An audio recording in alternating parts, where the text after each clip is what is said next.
12 hours in the air, two more dragging my suitcase across cracked pavement, and when the door finally swung open, it wasn't her.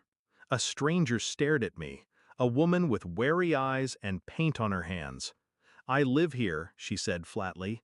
"I don't know your mom." My throat went dry. I dialed the number I knew by heart. "Mom," I whispered, "did you move?" She didn't hesitate. "No, I didn't move. I'm at home, waiting for you." The line went silent. My chest went cold.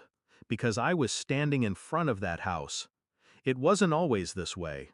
When my father left, my mother clung to me like I was her last lifeline. "You're all I have," she would say. I believed her. I stayed. Through college, through jobs overseas, through every late-night phone call when she cried about being alone. I sent money, paid her bills, bought her that house, the one she swore would be ours forever. She said it gave her security, gave us roots. And I was proud, proud to finally give her something after all her sacrifices. But roots can rot. I should have noticed the signs. The new phone she never explained. The vague answers when I asked about the house repairs. The way she avoided video calls, always claiming the lighting was bad. Still, I trusted her, blindly, because she was my mother, until I stood at that door, until a stranger told me the truth she never would. I didn't confront her, not then. I let her believe I was still in the air. "Delay at the airport," I lied.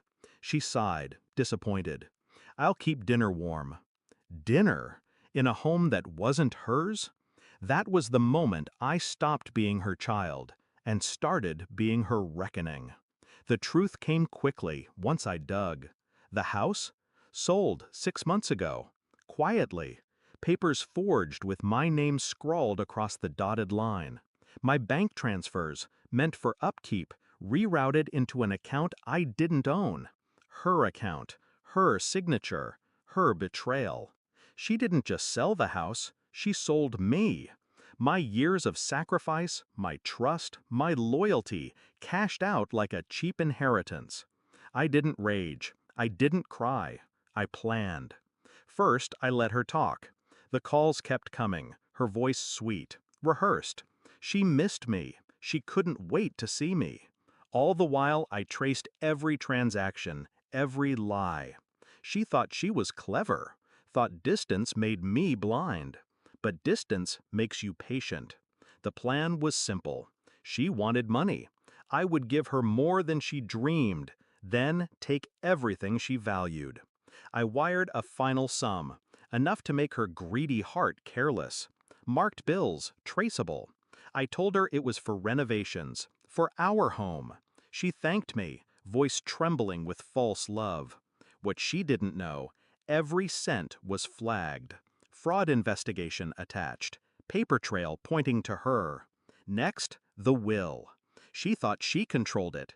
She didn't know I had updated mine years ago, removing her as beneficiary, replacing her with charities she despised.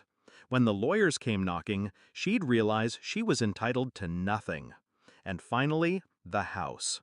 Not the one she sold, the one she moved into after, with her secret savings.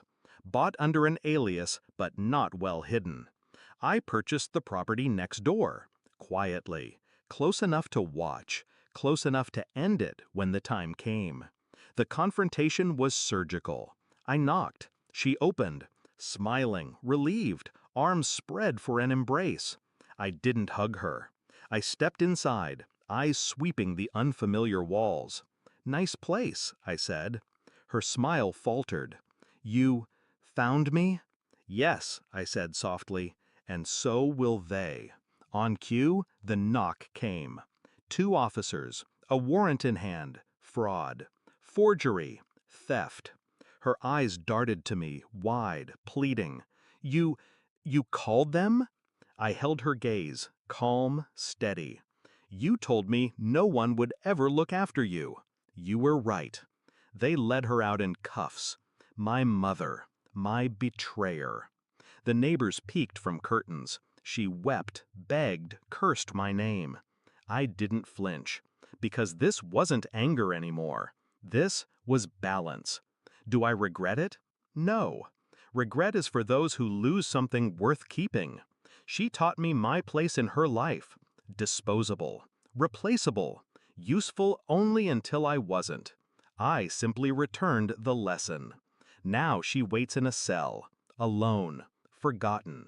And I finally stopped waiting for her love.